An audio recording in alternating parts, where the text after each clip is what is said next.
Hey man, we're going to break down your backside board slide to see where we can improve it. It's honestly looking really good. A lot of your fundamental principles that we really need on a backside board slide are already there.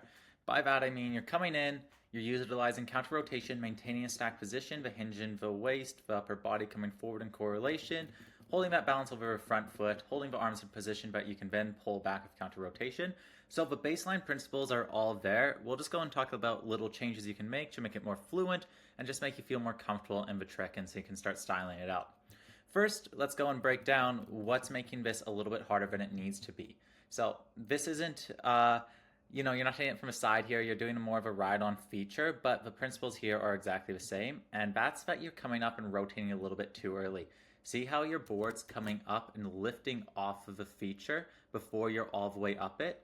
This is making it so your pivot point is going to be preemptively set over your front foot, and it's going to be really hard to maintain balance and get juice. What you really want to be doing every single time you hit a rail, and especially on a backside board slide, is making sure that your board's making contact all the way into your off the feature, trying to go and transfer your weight through your tail. Here, you're preemptively having your weight shifted to your front foot, and this is making it so you can't have your weight come up all the way up your tail for the full duration of a feature. Why is this happening? It's happening because you're opening your upper body a little bit too soon. See here how your chest is coming in completely open? When this is good to help you go and get into that counter-rotated position, it has the downside of shifting your weight over to your front foot. You can just stand at home and practice moving your upper body forward, and you'll feel your weight shift over to his front foot. What goes really against trying to keep our weight over the back foot. So my suggestion for how you can go and get better form is going to be two fronts. First, I want to see more bend of the legs and more hinge of the upper body. See how exaggerated I am in this position? This is a little more so than you would have to be because I'm coming on heels. And when you're coming on heels, you need a little bit more bend in the body in order to hold your stacked position over your board while still having that little bit of heel pressure. Since you're coming up straight up the feature, you don't need to worry about that, but I still would love to see a little bit more hinge in the upper body and a little more bend in the legs, because when we look at your position in the actual rail, you're a lot more squatted down when you are approaching the feature. And this is my favorite cheat for getting really good backside board slides. Be a little bit more bent down in your leg position, coming up the lip when you want to be on the feature. That gives you room to pop while still landing in your maximum bent down position. So watch really closely to mine here. See, I'm holding this bent down position, coming up, coasting off that tail, extending a little bit into my maximum position, and then I just need to go and counter rotate. I'm already there, perfection.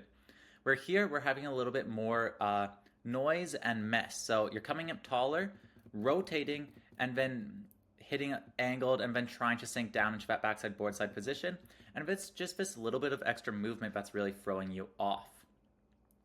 And the next thing that I do to go and make this a little bit easier is just wait to open the upper body. You already have the counter rotation skills, so we don't need to preemptively be doing it. The reason why being more squared is going to help is, first, it's going to go and make it so your weight's more centered, easier to keep your pressure on the back foot until you come off the lip. And second, having your upper body closed off a little more will give you actually more room for range of motion that will help you get into this backside board side position. Because when you're completely rotated 90, you only have the pulling back area to go and try to get yourself back onto that rail and into that counter rotation. Where here, since I'm a little bit more neutral, I can go and throw my arms with a bit more motion, and I'm not needing to use just as narrow range of a counter rotation. Now I go and demonstrate this quick. So the difference is, if you're here, weight shifting on your front foot, you need to jump up, and you're sort of going to be like coming across like this, a little imbalanced, hard to control. But if you come in more neutral, then you can go pop up and counter rotate and pull, and then your legs are in this nice fully 90 position, your arms are pulled back, ready to counter rotate. So the difference is this, see how it's a little bit hard and like chunky, to this, more neutral, more squatted down, more range of motion, a little bit of pop, and then push through and pushing that back leg. Combine that with maintaining tail pressure a little bit longer, and your backside board slide is going to be very powerful, and you'll be able to use it on way more features with a lot more control.